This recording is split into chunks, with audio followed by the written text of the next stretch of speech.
Fala, Nerd, como é que vocês estão? E hoje eu trago uma breve crítica da segunda temporada de Pacificador, criada por James Gunn e estreada por John Cena.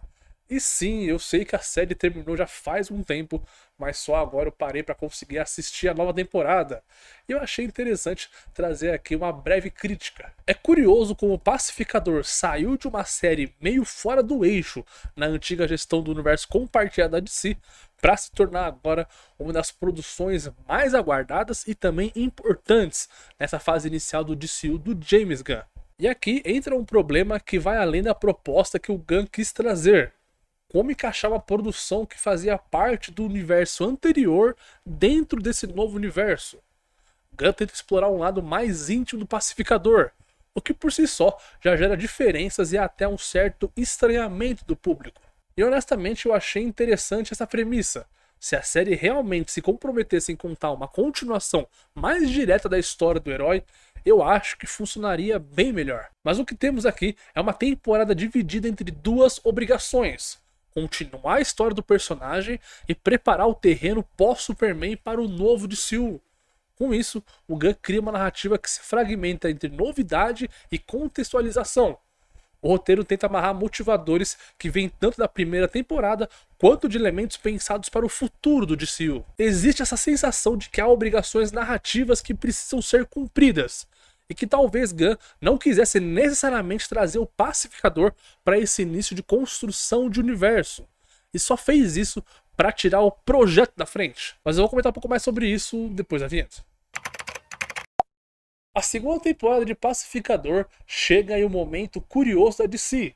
Quando a série estreou em 2022, James Gunn ainda dava seus primeiros passos dentro do estúdio, trazendo um novo tom para o universo com o Esquadrão Suicida. De lá para cá, o cenário mudou quase por completo. Uma direção renovada com Gunn e Peter Safran, novos projetos sendo anunciados, a estreia de um novo Superman e até o lançamento da animação Comando das Criaturas. Em meio a tantas transformações, a nova temporada de Pacificador surge com uma continuação que carrega resquícios de uma fase anterior, mas também tenta abrir caminho para o futuro do DCU. O que se percebe de imediato é que a série está mais íntima e emocional.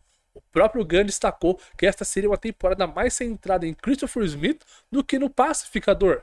E isso é verdade do começo ao fim. A narrativa se volta para os traumas do personagem: a morte do pai, o peso pela morte do irmão na infância, a falta de reconhecimento por ter salvado o mundo e a busca contínua por um senso de pertencimento dentro do grupo e do mundo. Essa abordagem muda o tom da série e pode surpreender quem espera a explosão de humor e caos da primeira temporada. Ainda assim, a escolha de Gunn tem valor. Ele tenta equilibrar humor e drama, trazendo o absurdo que marcou a série, mas agora com mais contenção. O problema é que a temporada muitas vezes parece existir porque precisava existir. Há uma sensação de que Gunn, agora responsável por toda essa reconstrução do universo da DC, estava mais focado em organizar esse novo terreno do que em contar uma história que realmente desejava desenvolver nesse momento. Assim, o Pacificador se torna, em vários momentos, menos uma continuação orgânica e mais uma peça necessária para alinhar esse pós-Superman. A temporada se divide entre a realidade principal e uma realidade alternativa, onde Chris reencontra seu pai e seu irmão vivos. É nesse núcleo paralelo que surgem os melhores momentos da série. A relação familiar e o confronto de Chris com as suas dores mais profundas criam cenas emocionais e divertidas, que revelam que a temporada poderia ter sido caso esse fosse o seu verdadeiro centro. Gunn acerta ao explorar o impacto psicológico desses reencontros, e ao permitir que o personagem viva, ainda que temporariamente, a vida que sempre quis. E isso dá força dramática à história. O problema é que essa linha emocional convive com outra que não alcança a mesma profundidade: o relacionamento romântico entre Smith e Harcourt. O que na primeira temporada era apenas o interesse por parte de Smith, aqui é o motor emocional da narrativa. Mas essa relação não se desenvolve de forma convincente. Ela move os personagens, influencia decisões importantes, mas não é sentida pelo público. Funciona mais como engrenagem do roteiro do que como um vínculo real. Enquanto isso, a jornada familiar de Chris na outra realidade é tão bem trabalhada que acaba eclipsando o restante. A sensação geral é que a temporada está sempre dividida entre contar a história pessoal de Chris e cumprir obrigações para preparar o terreno para o novo DCU. Esse vai e vem de focos deixa a narrativa fragmentada. A série quer mergulhar nos traumas do personagem, mas também precisa introduzir conceitos que só terão resultado no futuro, como multiverso, aparições pontuais de personagens relacionados ao novo Superman e ligações com organizações que são importantes mais adiante. Em diversos momentos, essas amarras enfraquecem o impacto dramático da temporada. Ainda assim, Pacificador continua entregando humor, ação e um protagonista que funciona muito bem. A violência estilizada está de volta, com boas cenas de confronto. O elenco de apoio, desta vez, recebe mais espaço, e isso rende ótimos momentos.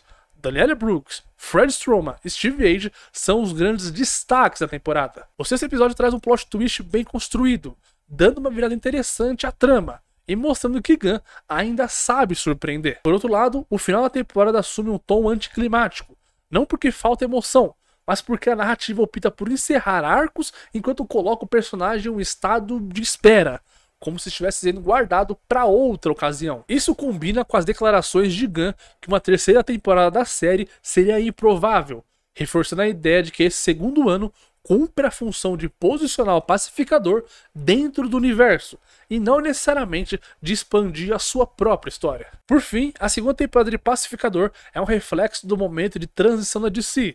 Existe aqui uma série que tinha potencial para ser ainda mais profunda e ousada, caso tivesse sido feita no contexto de 2022, antes dessa reestruturação. Ao mesmo tempo, há escolhas narrativas interessantes, especialmente num arco familiar, que demonstram maturidade e também sensibilidade.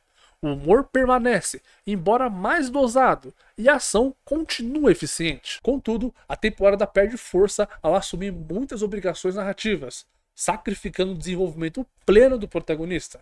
A mudança de tom funciona quando lida com traumas, mas enfraquece quando depende de relações que não se consolidam. Por isso que para a segunda temporada de Pacificador eu dou nota 6. O resultado é uma temporada que acerta no que é pessoal, mas tropeça no que é programático. Uma obra que tende a ser sequência e ponte ao mesmo tempo, e que por isso não alcança o impacto que poderia, ainda que entregue momentos sólidos e emocionantes ao longo do caminho. Mas eu quero saber vocês aqui nos comentários o que vocês acharam da nova temporada. Curtiu a crítica? Deixa o like. Quer mais críticas como essa? Considere se inscrever. E eu ficando por aqui. Até o próximo vídeo.